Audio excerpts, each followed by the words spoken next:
చిన్నారి అభిమాని చిరు కోరిక తీర్చిన పవన్ కళ్యాణ్. అరుదైన వ్యాధితో బాధపడుతున్న అభిమాని నిరంజన్ను పరామర్శించిన పవన్ కళ్యాణ్. జన్యుపరమైన అనారోగ్యంతో పోరాడుతున్న హన్మకొండకు చెందిన నిరంజన్ అభిమాని కోరికను గౌరవించి ఇంటికి వెళ్లి పరామర్శించిన ఆంధ్రప్రదేశ్ ఉప ముఖ్యమంత్రి ఆరోగ్య పరిస్థితిపై ఆరా. తల్లిదండ్రులకు భరోసా. వైద్య ఖర్చుల నిమిత్తం 1,00,000 ఆర్థిక సహాయం. నిరంజన్ ఆరోగ్యాన్ని కాంక్షిస్తూ శ్రీ వెంకటేశ్వర స్వామి తీర్థప్రసాదాలు అందజేత. వరంగల్ భద్రకాళి అమ్మవారికి ప్రత్యేక పూజలు. ఆంధ్రప్రదేశ్ ఉప ముఖ్యమంత్రి జనసేన పార్టీ అధ్యక్షులు పవన్ కళ్యాణ్ మరోసారి మానవత్వాన్ని చాటుకున్నారు. అరుదైన డిఎన్డి అనే జన్యుపరమైన వ్యాధితో బాధపడుతూ ఎదుగుదల లేని స్థితిలో మంచానికే పరిమితమైన యువ అభిమాని కోరికను మన్నించి స్వయంగా అతని నివాసానికి వెళ్లి పరామర్శించారు. ఆర్థిక భరోసాతో పాటు భగవంతుని తీర్థప్రసాదాలు అందజేశారు. తెలంగాణ రాష్ట్రం హన్మకొండ పట్టణంలోని హనుమాన్ నగర్కి చెందిన 17 ఏళ్ల నిరంజన్ అరుదైన వ్యాధితో బాధపడుతున్నాడు. తన చివరి కోరికగా పవన్ కళ్యాణ్ కలవాలని అభిలాషించారు. తెలంగాణ జనసేన నాయకుల ద్వారా విషయం తెలుసుకున్న ఉప ముఖ్యమంత్రి బుధవారం స్వయంగా నిరంజన్ ఇంటికి వెళ్లారు. ఇతన్ని దగ్గరకు తీసుకొని పరామర్శించారు. తల్లిదండ్రులు పొనుగోటి రాంగోపాల్, మానసతో మాట్లాడి నిరంజన్ ఆరోగ్య పరిస్థితిని అడిగి తెలుసుకున్నారు.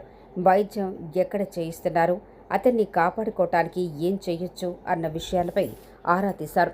ధైర్యంగా ఉండాలని, భగవంతుడి ఆశీస్సులు బాబుకి ఉంటాయని చెప్పి కుటుంబ సభ్యులకు మరో ధైర్యం నింపారు. శ్రీ వెంకటేశ్వర స్వామి వారి తీర్థప్రసాదాలు అందించి భగవంతుని ఆశీస్సులు ఉండాలని ఆకాంక్షించారు. వైద్య ఖర్చుల నిమిత్తం 1,00,000 రూపాయల ఆర్థిక సాయం అందజేశారు. నిరంజన్ ఆరోగ్యం కోసం వరంగల్ విఖ్యాత భద్రకాళి అమ్మవారి ఆలయంలో ప్రత్యేకంగా పూజలు చేస్తానని తెలిపారు. చలించిపోయిన పవన్ కళ్యాణ్. నిరంజన్ను చూసేందుకు వచ్చిన పవన్ కళ్యాణ్ అతనితో చాలా సమయం గడిపారు. ఇంట్లోకి వచ్చిన పవన్ కళ్యాణ్ లేని స్థితిలో ఉన్న అభిమానిని చూసి చలించిపోయారు. అతని మంచంపై కూర్చొని ఆత్మీయంగా హత్తుకున్నారు.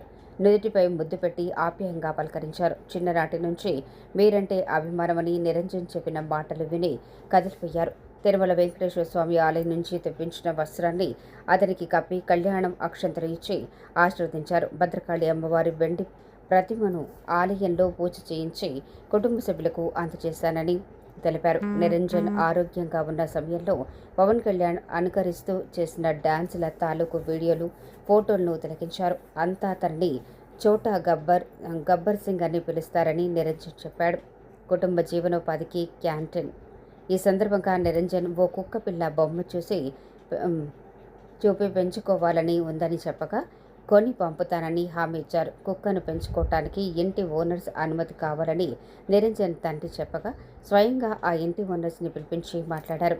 నిరంజన్ తల్లిదండ్రులు వృత్తి వివరాలు అడిగి తెలుసుకున్నారు.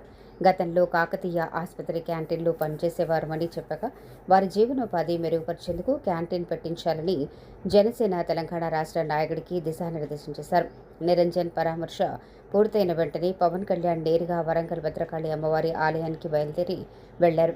పవన్ కళ్యాణ్తో పాటు Janasena party Telangana incharge Shankar Goud, party ప్రధాన కార్యదర్శి రామ్ తల్లూరి, పార్టీ నాయకులు రాధారం, రాజలింగం, ఆర్కే సాగర్ తదితరులు ఉన్నారు.